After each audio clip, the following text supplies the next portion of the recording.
Muchas bendiciones para ti y para tu familia. Qué bueno poder saludarte. Te habla este servidor, el pastor Edgardo Fuentes, pastor de la Iglesia Cristiana Discípulos de Cristo en el barrio Santa Rosa de Dorado. Y me da mucha alegría poderte saludar en esta ocasión para compartir en esta Semana Mayor una palabra de reflexión, de estudio con respecto a un tema que nos parece trascendental para nuestra fe cristiana y que sabemos nos puede ayudar a enriquecer nuestro contenido y nuestro conocimiento con respecto a la fe cristiana, que resulta tan trascendental para nosotros, en especial durante estas fechas. Estamos celebrando nuestra Semana Mayor, por tanto hemos entendido que es pertinente que, a la luz de este evento tan significativo que todos y todas estamos celebrando durante esta semana, podamos en esta ocasión reflexionar sobre el misterio trinitario y cómo ese misterio trinitario tiene muchísimo que ver con las afirmaciones que hacemos con respecto a la salvación en nuestro Señor Jesucristo, con ese evento de la pasión, muerte y resurrección de nuestro Señor. Así que en esta ocasión he querido compartir contigo algunas notas que nos permiten encuadernar o enmarcar el estudio sobre la Trinidad en clave de esta Semana Santa, en clave pascual, en clave para nuestra Semana Mayor. Así que esperamos que este tiempo de estudio sea de mucha bendición para ti, para tu familia, que podamos continuar creciendo y madurando en los contenidos de nuestra fe y que lo que vayamos a compartir, si usted lo entiende valioso, si usted lo entiende como una información que vale la pena compartir, que no sea tímido o tímida, sino que comparta y expanda en sus círculos, en sus familias, en sus contactos, a todos aquellos y aquellas que pudieran beneficiarse de este estudio bíblico especial que estamos presentando en nuestra página de Facebook de nuestra iglesia en Santa Rosa de Dorado. Quisiéramos quizás decir a modo introductorio que la Trinidad es muy probablemente el misterio más trascendental de nuestra fe cristiana. Por siglos, teólogos y teólogas han estado sistemáticamente intentando organizar de algún modo coherente nuestra doctrina trinitaria, y ciertamente lo que nosotros tenemos hoy a nuestra disposición, la reflexión que estamos actualmente considerando, las afirmaciones que tenemos y que hemos heredado como iglesia, son el fruto de siglos y siglos de reflexión muy cautelosa, de reflexión muy precisa de parte de los grandes pensadores de nuestra historia. Así que ciertamente es un tema que nos debe llenar de mucha pasión. Quizás pueda parecer un tema un tanto complejo a primera instancia, pero si hacemos el estudio tomando en cuenta el tracto histórico, lo que nuestra iglesia ha estado creyendo, pero también negando con respecto a la doctrina trinitaria, nos daríamos cuenta muy rápidamente de que en efecto la doctrina de la Trinidad es vital para nuestra afirmación cristiana y para darle sentido a nuestras más grandes creencias, en especial a lo que trata en esta Semana Santa, que es la encarnación de nuestro Señor Jesucristo. Así que quisiera tomar este espacio para enviarle un saludo y un abrazo a todas las personas que nos están viendo a través del internet, ya sean de nuestra congregación en Santa Rosa o quizás amigos o simpatizantes que se encuentren llegando de otros lugares. Les enviamos de parte de nuestra congregación y de este servidor, les enviamos un abrazo fuerte y esperamos que este estudio sea de mucha bendición y de enriquecimiento para nuestra fe. Muy bien, quizás lo primero que tendríamos que iniciar diciendo es que cuando hablamos de un tema tan complejo como el de la Trinidad, quizás nuestra primera instancia sería encontrarnos con el texto bíblico y reafirmar a la luz de las Sagradas Escrituras lo que nosotros entendemos como una afirmación correcta, como una afirmación ortodoxa con respecto a la Trinidad. Lo cierto es que el ejercicio puede ser un tanto complejo. Como muchos de ustedes saben, la palabra Trinidad no está ubicada textualmente en la Biblia.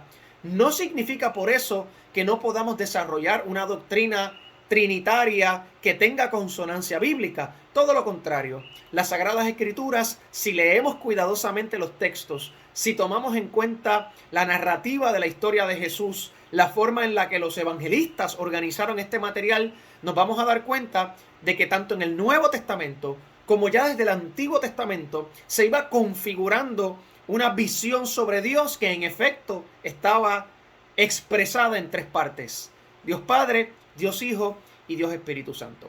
Así que la Trinidad, a primera instancia, nos permite abordar el texto bíblico con un sentido de creatividad, porque nos permite mirar algo que quizás no está textualmente explícito, pero que cuando miramos el contexto, cuando miramos las historias y repasamos el contenido bíblico, nos vamos dando cuenta de que en efecto hay una línea trinitaria que se va esgrimiendo a través del texto bíblico, y eso nos permite de alguna forma abordar el texto bíblico con un sentido de creatividad, pero siempre manteniéndonos fiel y firmes dentro de lo que son los cánones de nuestra creencia bíblica.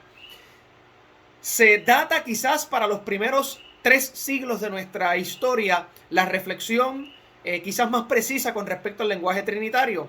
Uno de los grandes padres de la iglesia, Ireneo, ya había en esos primeros siglos utilizado el término la economía de la Trinidad, refiriéndose a esa Trinidad, a ese Dios Padre, Dios Hijo y Dios Espíritu Santo que se había revelado a nosotros y que nosotros podíamos apercibir a través de nuestra experiencia de fe.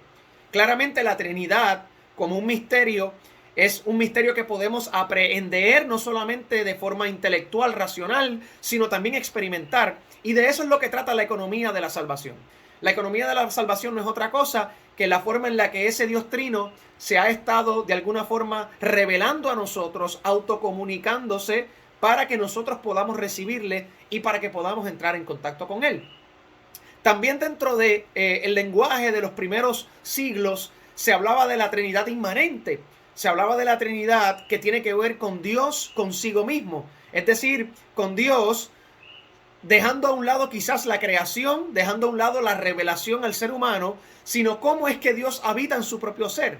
Esa Trinidad inmanente, por tanto, tiene que ver con las características, los atributos de este Dios Trino que subsiste para sí y que, si bien es cierto que ha decidido revelarse a nosotros, no necesita de nosotros para subsistir. Así que ciertamente es interesante cómo ya desde el inicio de nuestra era cristiana podíamos empezar a identificar algunos rasgos y algún lenguaje que nos ayudara a precisar, no cualquier cosa, estamos hablando de precisar de algún modo entendible, cognoscible lo que es la experiencia del Dios Trino en el que creemos. Así que ciertamente es sumamente importante que este concepto de la Trinidad económica e inmanente lo podamos establecer a modo de definición de manera introductoria y moviéndonos en adelante con respecto a este estudio bíblico.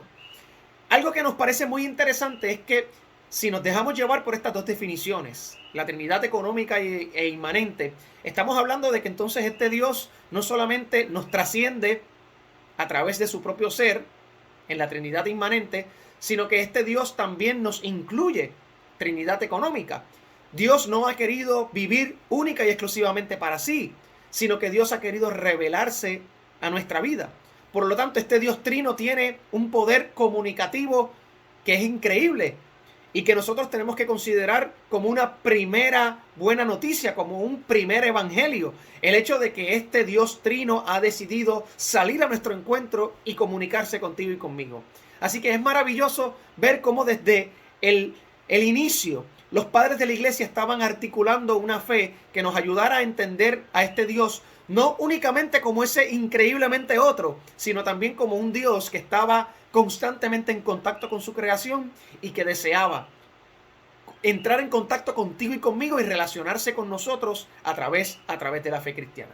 Así que ese detalle es sumamente importante y a modo de inicio queríamos dejarlo establecido. Muy bien, es importante destacar que cuando hablamos de la Trinidad para propósitos de esta Semana Santa y lo que es el milagro de la encarnación, tenemos que destacar la salvación de nuestras vidas no fue el plan de 3 dioses por separados. Es decir, la iglesia cristiana desde muy temprano ya había erradicado ese lenguaje triteísta, que lo que quiere decir es una afirmación de 3 dioses divididos. Había erradicado ese lenguaje triteísta y en vez de hablar de 3 dioses, hablaba de un solo Dios dividido en 3 personas. Esa distinción resultó fundamental para la reflexión cristiana porque nos permitía establecer una gran verdad que desde el Antiguo Testamento habíamos sentido como muy nuestra. Y es que este Dios se había revelado de forma monoteísta. Es decir, este Dios se estaba expresando como un solo Dios. Y eso fue lo que creyó el pueblo hebreo. Precisamente era eso lo que los separaba de las otras deidades, de quizás de pueblos como Babilonia, como los asirios. Así que el hecho de que la doctrina trinitaria pudiese mantener este concepto de monoteísmo era muy importante. Por tanto, se hablaba de un solo Dios, seguía siendo monoteísta, pero este Dios se expresaba entonces en tres personas: Dios Padre, Dios Hijo y Dios Espíritu Santo. Así que este Dios ha querido revelarse en tres modos, en tres formas, aunque tenemos que tener mucho cuidado con la forma en la que explicamos estas tres personas, de forma que no caigamos en afirmaciones que ya hace mucho tiempo fueron consideradas como erróneas, como heréticas en ese contexto de los primeros siglos de la iglesia cristiana. Muy bien, en el lenguaje griego existían muchísimas palabras para explicar misterios que quizás para nosotros son misterios insondables, misterios que no podemos de alguna forma agotar.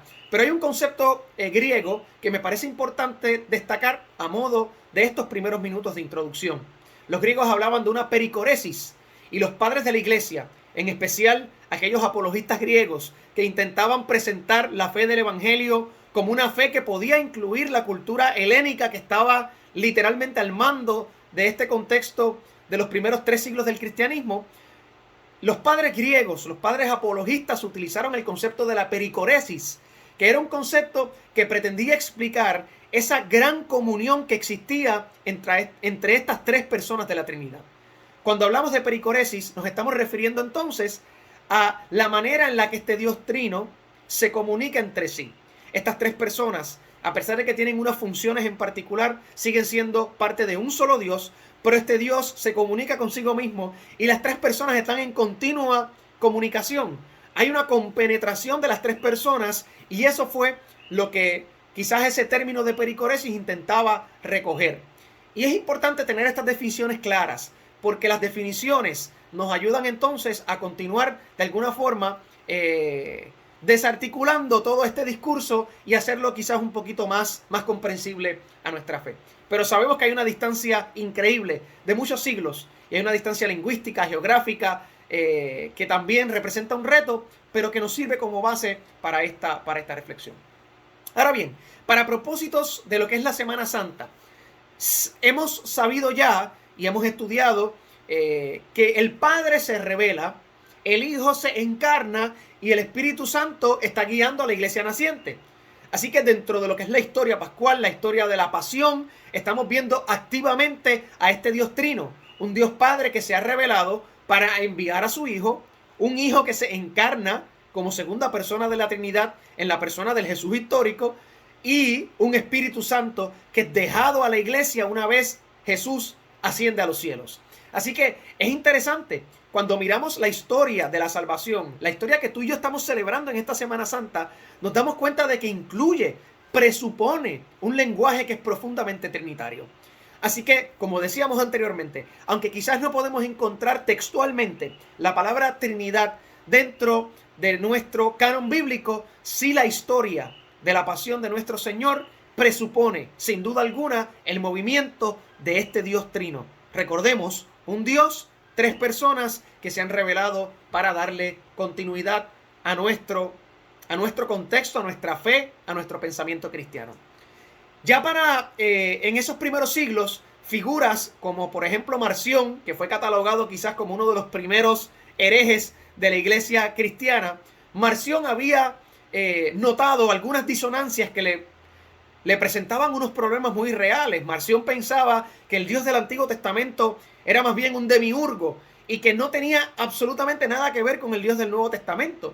Es decir, Marción pensaba que el Dios del Antiguo Testamento no mezclaba su forma, su proceder, no mezclaba con el mensaje de la buena nueva de salvación en la persona de Cristo. El problema es que Marción entendía que para propósitos del canon cristiano, solamente algunas cartas del apóstol Pablo y el Evangelio de Lucas era lo que él necesitaba para poder establecer de manera concreta la doctrina cristiana. ¿Cuál era el problema? Que si Marción estaba estableciendo esta distinción entre el Dios del Nuevo Testamento y el Dios del Antiguo Testamento, entonces en efecto tenemos una batalla entre dos dioses Y entonces eso rompe con lo que es el fundamento del monoteísmo, que en efecto habla de un solo Dios dividido en tres personas. Así que claramente pensamientos como figuras como las de Marción fueron refutadas por padres de la iglesia. Figuras como Atanasio refutaron grandemente no solamente las herejías de Marción, sino también herejías de otros que surgieron, personajes bíblicos e históricos. Así que sumamente importante tomar en cuenta cómo la iglesia pudo defender la doctrina trinitaria frente a todos los pensamientos que intentaban de alguna forma mezclarse dentro del discurso de la iglesia.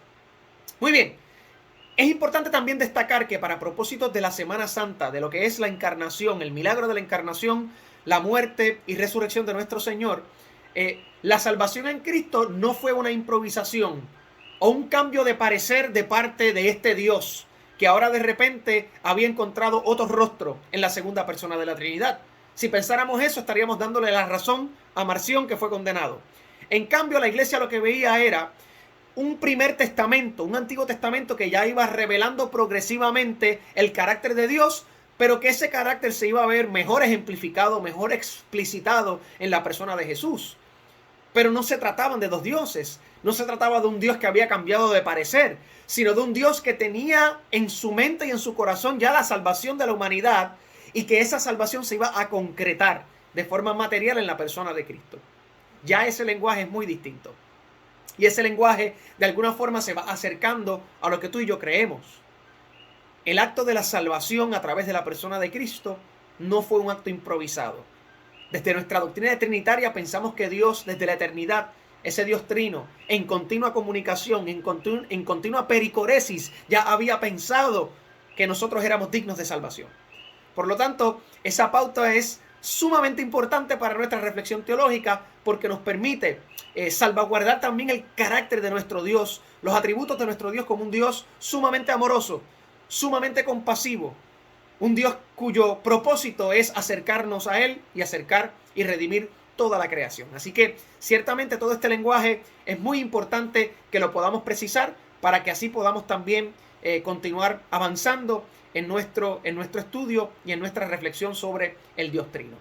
Otros padres de la iglesia, quizás de otro lado del mundo, en la escuela de Oriente de Antioquía, Tertuliano, uno de los padres de la iglesia más importantes, sumamente preciso en su lenguaje, estudió leyes, por lo tanto era una persona muy dotada para propósitos de exégesis y de discernimiento textual. Tertuliano ya había hablado de la unidad del Dios Trino, pero una unidad que también incluía ciertas distinciones. Es decir, él decía, nuestro Dios es tres en uno.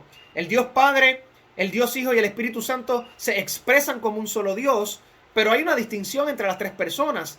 No se comunican de la misma forma, sino que hay, de alguna forma, algunos atributos, algunos propósitos en particular que se asocian con las tres personas de la Trinidad. Y la aportación de Tertuliano es sumamente importante, porque nos da el pie forzado para lo que es la encarnación de Jesús y toda la historia de la pasión. Hablamos de un Dios Padre que envía, de un Dios Hijo que se hace humano y de un Espíritu Santo que luego acompaña a la iglesia. Por lo tanto, estamos viendo tres funciones distintas, pero también compenetradas, que hacen sentido y apuntan hacia este misterio trinitario.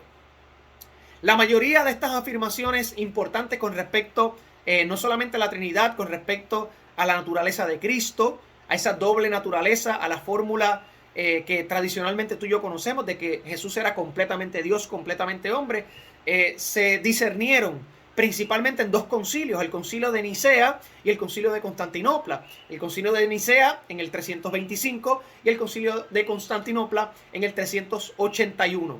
Dentro de estas reflexiones de estos concilios, que agrupaban un sinnúmero de personas y de pensadores que vivían, escúchenme bien, hermanos y hermanas, estos seres humanos vivían para pensar la fe y para organizarla de tal forma que tú y yo la entendiéramos y la comprendiéramos. Estos hombres ya comenzaban entonces a discernir que dentro de la reflexión también era necesario incluir la tercera persona de la Trinidad, es decir, que el Espíritu de Dios era también parte de esa Trinidad esencial.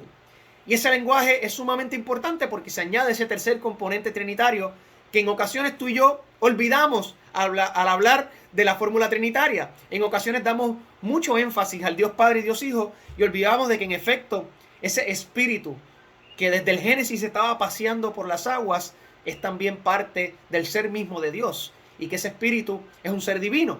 Y ese espíritu se incluyó dentro de las reflexiones posteriores de la iglesia y resulta vital para nosotros tener una sana doctrina con respecto a nuestra Trinidad. Quizás otro de los teólogos más conocidos y que quizás son más citados por pastores, por ministros, por predicadores, es sin duda San Agustín. San Agustín hizo una reflexión sobre la Trinidad maravillosa que también nos permite un anclaje sólido para hablar del Dios Trino. Y Agustín hablaba de la Trinidad, pero también hablaba del Espíritu Santo en términos muy novedosos. Agustín decía que el Espíritu Santo no era otra cosa que la unión del amor entre el Dios Padre y el Dios Hijo. Así que como consecuencia, como efecto natural de ese amor, surgía el Espíritu Santo de Dios. Así que ese lenguaje es un lenguaje novel, es un lenguaje maravilloso, y yo creo que para propósitos de esta Semana Santa también resulta muy pertinente que nosotros lo incluyamos en nuestras reflexiones, pensar el Espíritu de Dios como eso que expresa mejor la unión indisoluble entre el Dios Padre y el Dios Hijo, unión que no se rompió en la cruz del Calvario, sino que se hizo más real en ese acto de amor y que permite nuestra salvación. Salvación que tú y yo celebramos en esta semana. Así que Agustín ya comienza a utilizar quizás imágenes análogas para hablar de la Trinidad. Y hay otra que me gusta muchísimo y que quisiera compartir con ustedes. Agustín también habló del misterio trinitario, buscando quizás imágenes más concretas para poderlo entender. Él hablaba del Dios Trino como el árbol que tiene una raíz, un tronco y que tiene ramas. Siendo Dios Padre la raíz, Jesús el tronco y el Espíritu Santo las ramas. Es una imagen maravillosa que yo creo que es bastante adecuada para entender cómo el árbol sigue siendo uno. Está dividido en tres partes fundamentales. Las ramas no tienen la misma función que el tronco, ni el tronco las raíces, pero hay una compenetración entre esas tres partes que permiten un árbol. Así que yo creo que es una imagen que a modo de lo que hemos estado explicando nos parece adecuada para entender este misterio trinitario que estamos intentando explicar en este breve video. Hago la aclaración, obviamente en este video no podemos agotar toda la reflexión que se ha hecho con respecto a este tema, pero sí queremos dar algunos punteros para una reflexión inicial con respecto a la Trinidad y cómo aplicarla en este tiempo de Semana Santa. Muy bien, en clave pascual, ¿verdad? En clave de Semana Santa, la Trinidad nos permite entender por qué los eventos que nosotros celebramos en esta semana se desencadenaron en la forma en que lo hicieron. Es importante destacar que cuando la iglesia defendió sus posturas, por ejemplo, de posturas como las de Arrio, que veía en Cristo una mera creación, un ángel glorificado, la iglesia refutó esas ideas porque entendían que trastocaban, dañaban por completo lo que era el diseño de la salvación que Dios en la persona de Cristo venía a cumplir y a materializar. Por tanto, cuando Arrio decía que Cristo era una mera creación, que Cristo era la creación más importante de todas, pero no podía ser igual a Dios, la iglesia automáticamente refutó esa idea, estableciendo de que en efecto este Dios Padre estaba hecho de lo mismo que estaba hecho el Dios Hijo, y que este Dios Hijo estaba hecho de lo mismo que este Dios Espíritu Santo, y que por lo tanto no había una jerarquía entre ellos. No se trataba de una fórmula jerárquica en la que el Dios Padre venía primero, el Dios Hijo después y el Espíritu Santo tercero, sino que se trataba más bien de una relación circular. La pericoresis no se entendía de forma piramidal, sino más bien de forma circular. Y eso es importante, porque entonces Dios es una comunidad en sí mismo, pero es una comunidad que fluye de forma circular, que se compenetra continuamente y que por lo tanto nos permite entender los tres seres de la Trinidad, las tres personas de la Trinidad con la misma importancia. Usted muy posiblemente se ha preguntado por qué cuando nosotros oramos, en ocasiones nos dirigimos al Dios Padre, en ocasiones en la oración hablamos y hacemos referencia de Jesucristo como Dios Hijo, y en ocasiones hacemos referencia al Espíritu Santo. Esto es perfectamente entendible, porque nuestro conocimiento y nuestra doctrina apunta a que en efecto los tres son un solo Dios. Y por lo tanto los tres tienen la misma importancia. Así que si usted se encuentra orando de alguna forma y se encuentra fluctuando entre las personas de la Trinidad, eso es parte de nuestro entendimiento y no hay nada malo con ello, sino que expresa muy bien los principios de nuestra doctrina trinitaria. Así que es importante destacar que cuando la iglesia defendía esas posturas con respecto a la figura de Cristo, estaba intentando también salvaguardar lo que era la doctrina trinitaria que más tarde continuó formulándose. Obviamente, si Dios es una mera creación, eso profundamente tiene implicaciones en lo que es nuestra reflexión trinitaria. Porque si Dios es una mera creación, entonces no significa que la salvación nace de una iniciativa libre de parte de Dios, sino que parecería más bien que Dios estaba predeterminando una decisión para en algún momento salvar al mundo a través de esta creación especial.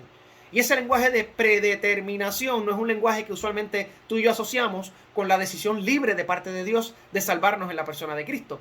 Así que yo creo que es más adecuado pensar que en efecto este Dios trino, desde la salvación, desde la antigüedad, desde la eternidad, tenía en mente la salvación del ser humano y por tanto deseaba comunicarse contigo y conmigo, encontrarse contigo y conmigo, no de forma predeterminada o autómata, sino de una forma libre y consciente. Así que ciertamente ese detalle resulta fundamental para nosotros comprender la doctrina trinitaria.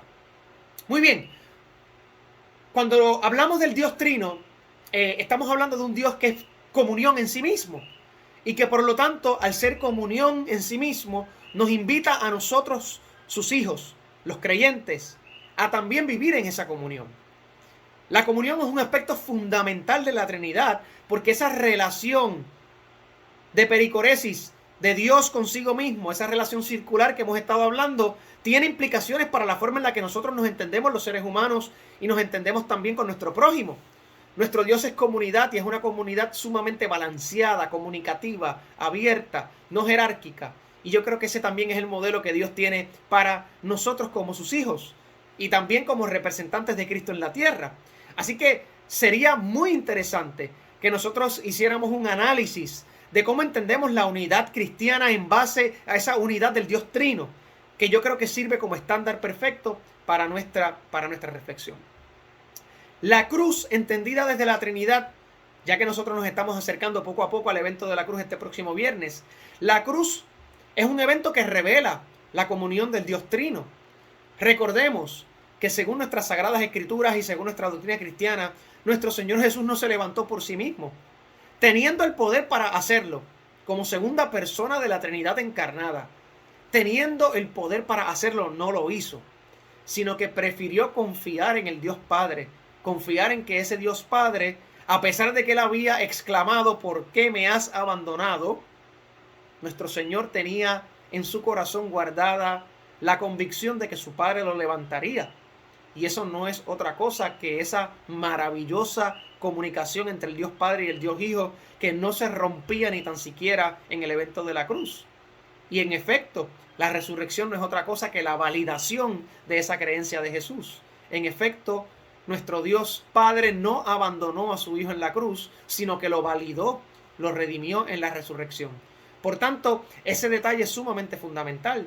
Nuestro Señor Jesús pudo haber actuado fuera del amor trinitario, levantarse por sí mismo, levantarse con sus propias fuerzas, pero decidió, en pro de ese modelo comunitario, confiar en el Padre Celestial y confiar en que ese Padre Celestial lo iba a levantar. Y en efecto, así lo redactan las Sagradas Escrituras y nuestra historia, de que nuestro Señor no fue defraudado, sino que al tercer día resucitó de entre los muertos y ese Padre Celestial cumplió eso que ya había dicho de su Hijo, de que en él encontraba complacencia.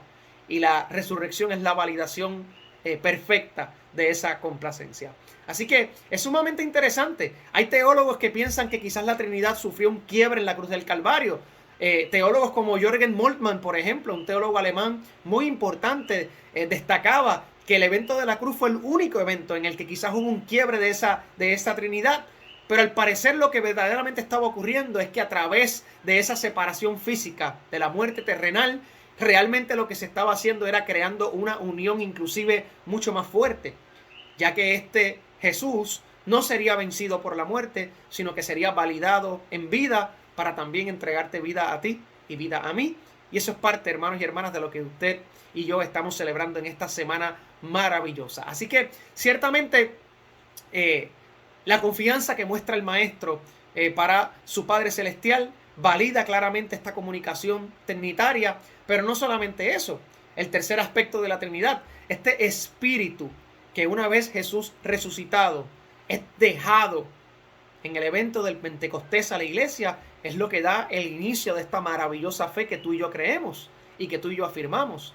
Por lo tanto, de alguna forma u otra, la Trinidad de Dios está envuelta en todo este proyecto de salvación, y por eso es que es importante que usted y yo comprendamos los fundamentos de esta reflexión trinitaria, que comprendamos los fundamentos de nuestra doctrina, de tal forma que podamos comunicar con una mayor precisión, con una mayor organización, lo que nosotros decimos creer. Ciertamente estos detalles pueden resultar onerosos en ocasiones, pueden resultar un tanto complejos, en especial si no se tienen estudios formales en teología, pero lo cierto es, hermanos y hermanas, que para eso es que la iglesia se convierte en un gran proyecto educativo, en un proyecto que nos permite acercarnos a los grandes misterios de la fe y añadirles perspectivas ópticas que salen, que surgen con nuevos lentes, porque la reflexión teológica es tarea de todos y de todas, y pensar a nuestro Dios es una responsabilidad que todos y todas tenemos frente a ese Dios que siempre se está revelando. Así que ciertamente para esta Semana Santa te invito a que continúes profundizando en los contenidos de tu fe. Esperamos que esta breve reflexión, que este breve resumen te haya ayudado a poner en perspectiva por qué es tan importante nosotros afirmar la fuerza del Dios Trino y por qué este evento de la Semana Santa es en efecto una expresión magnífica de lo que ese Dios Trino significa e implica para nosotros como pueblo del Señor. Así que, hermanos y hermanas, continuemos disfrutando de esta Semana Santa, continuemos entrando en contacto con este Dios Trino que ha querido revelarse a nuestras vidas y que tiene palabra de sanidad, de salvación para tu vida, para la mía, que tiene la capacidad para hacernos sentir acompañados, validados, reforzados en tiempos tan difíciles como los que estamos viviendo, y que este Dios Trino continúe dirigiendo nuestros pasos hacia aquello que Él desea. Esperamos que este tiempo haya sido de bendición en nuestra iglesia. Este próximo viernes continuaremos con nuestra magna celebración de nuestro culto de Viernes Santo, así que te esperamos a ti, a tu familia. Tendremos alabanzas especiales, tendremos una predicación potente, maravillosa para este tiempo, una predicación que nos ayude a hacer sentido de este tiempo tan difícil en el que estamos viviendo, y regresamos obviamente el domingo en nuestro culto magno de resurrección, proclamando que en efecto nuestro Señor ha vencido la muerte. Gracias por regalarme una parte de tu tiempo. Comparte con otros y con otras este contenido si entiendes que ha sido un contenido valioso para ti, que enriquece tu vida, tu fe y tu conocimiento sobre nuestra fe cristiana. Así que esperamos que la mayor cantidad de personas posible se pueda de alguna forma beneficiar de este contenido. Este servidor, el pastor Edgardo Fuentes, estamos siempre a su disposición y esperamos que la paz de nuestro Señor y de ese Dios Trino nos acompañe ahora y siempre. Dios les bendiga a todos y a todas.